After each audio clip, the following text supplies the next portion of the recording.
ہم میلاد کیوں مناتے ہیں؟ کیا یہ میلاد منانا بدعت نہیں ہے؟ اس نے تو یہ کہہ دیا کہ یہ بدعت نہیں ہے، تو پھر ہمارا سوال یہ ہے کہ محترم آپ بدعت کہتے کس کو ہیں؟ ذرا یہ بتا دیں۔ جی تو وہ آسانی سے یہ جملے ہم نے بڑے سنے ہوئے ہیں، جو چیز نبی پاک نے نہیں کی، صحابہ نے نہیں کی، وہ بدعت ہے۔ تو میں نے کہا نبی پاک صلی اللہ علیہ وسلم کے زمانے میں تو کتابی شکل میں قرآن بھی نہیں تھا، تو کیا فتویٰ ہے آپ حضرت کا؟ آقا کریم صلی اللہ علیہ وسلم کے زمانے میں بخاری تھی جس پر تم پھدکتے ہو زیادہ، تو کیا جواب ہے تمہارا؟ بتائیے ذرا۔ آقا کریم علیہ السلام کے زمانے میں مساجد اور اس طرح کا یہ انداز تراویح تک حضرت عمر رضی اللہ عنہ آپ کے زمانے میں شروع ہوئی، تو کیا جواب ہے؟ جی وہاں پر چپ، کیونکہ وہ ہوتے ہیں کنویں کے مینڈک، جی بس وہ اسی میں ہوتے ہیں، جتنا ان کو فیڈ کر دیا جاتا ہے وہ اتنا فائر کر دیتے ہیں۔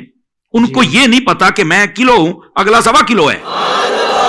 تو اگر یہی معنی مراد بدعت کا لیا جائے کہ ہر وہ نئی چیز جو نبی کے دور میں نہ ہو، میں نے کہا ٹھیک ہے میں مان لیتا ہوں، اس کا حکم بیان کرو۔ جو چیز نبی کے دور میں نہ ہو اس کو ختم کر دینا چاہیے۔ میں نے کہا لاؤ بندوق، پہلے تمہیں ختم کرتے ہیں، تم بھی نہیں تھے، تیرے ابے کو ختم کرتے ہیں وہ بھی نہیں تھے، تیری نسل کو ختم کرتے ہیں وہ بھی نہیں تھے۔ وہ کہتے مولانا یہ کدھر چل پڑے؟ میں نے کہا یار آپ نے تعریف میں نے آپ سے کروائی ہے نا، حکم بھی میں نے آپ سے پوچھا ہے۔ بدعت ہر نئے کام کو نہیں کہتے۔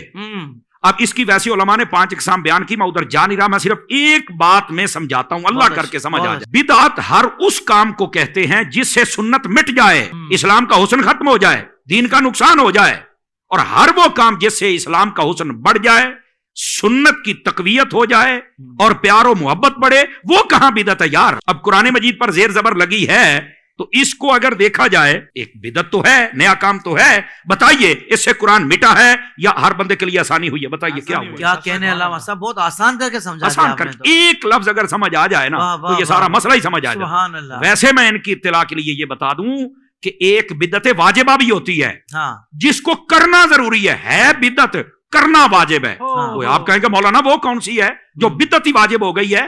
اور میں نے کہا اس کی مثال علماء نے دی ہے، جیسے یہ درس نظامی کے مروجہ علوم، علم صرف، علم نحو اور اس کے متعلقات یہ جتنے ہیں، یہ ہے بدعت لیکن ہے واجب، چونکہ اگر یہ طے نہ کیے جاتے تو آج کوئی عالم نہ بنتا، اسے لغت کا علم ہی نہ ہوتا۔ یہ بدعت واجبہ ہے۔ بدعت کی 5 اقسام ہے، ایک بدعت واجب ہے، ایک بدعت مباح ہے، ایک بدعت جائز ہے، ایک بدعت مکروہ ہے، ایک بدعت مستحب ہے، ایک بدعت حرام ہے۔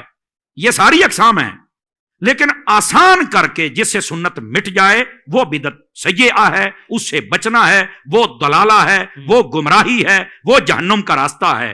آپ بتائیے میلاد شریف کے اندر کون سی ایسی بات پائی جاتی ہے؟ نبی پاک صلی اللہ علیہ وسلم نے روزہ رکھ کے ابتدا تو کر دی ہے، تو اب امتی کو شک کس بات کا ہے؟ بس اللہ سمجھنے کی توفیق عطا فرمائے۔ آمین آمین آمین۔